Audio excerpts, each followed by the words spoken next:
Remember those riots aimed at Trump supporters back in 2016? Supporters were assaulted, they were spit on, egged and chased. That was in San Jose, California. So our next guest, an RNC committee woman, is suing the city for their poor response to these riots. And now the Court of Appeals is siding with her case. Here with the latest is that committee woman, Harmeet Dillon, who says the city's leadership, quote, intended for this to happen. Harmeet, I know it has been a long year and a half for you. Thank you for being with us this morning. My pleasure. Happy to be here. So take our viewers back. This was June 2016, a few months before the 2016 election. And this was obviously a rally for Trump supporters. Tell people what happened after that. Sure. Well, we know that California is the epicenter of the resistance, but even there, we didn't expect this to happen. On June 2nd, before now President Trump became the nominee, there was a rally. There were several thousand attendees. I did the Pledge of Allegiance at this event, and it was a great event.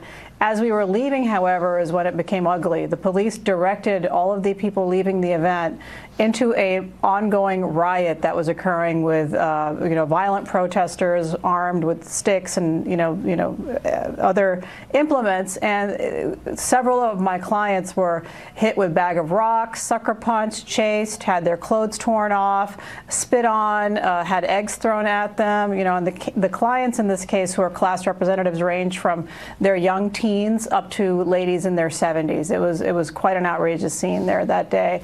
And the police stood there and did nothing after barring the exits to safety. And so under Ninth Circuit law, there's what's called a state-created danger doctrine. And if you put people into danger, then the government is responsible for that.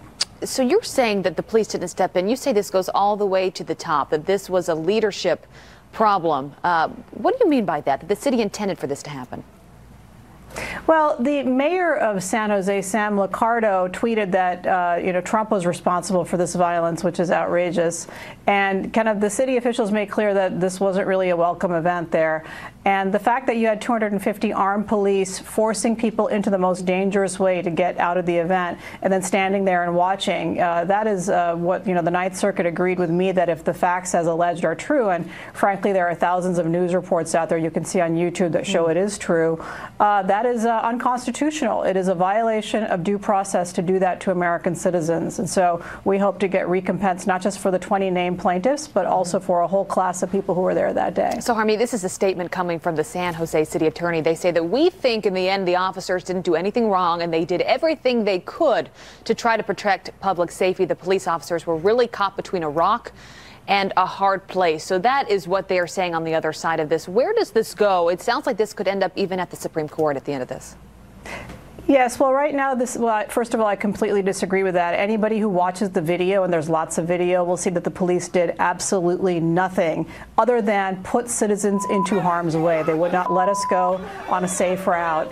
And so now the city is claiming, they're not good losers here, they're claiming that they're going to potentially appeal to the en banc, the full Ninth Circuit, and take it to the Supreme Court if necessary. They refuse to take any responsibility for what happened to these people. And people are traumatized 2 years later. Some people left the state of California as a result of this event. Yeah, really unfortunate. Harmeet Dillon, could be a long road ahead. Thank you for being with us this morning. My pleasure.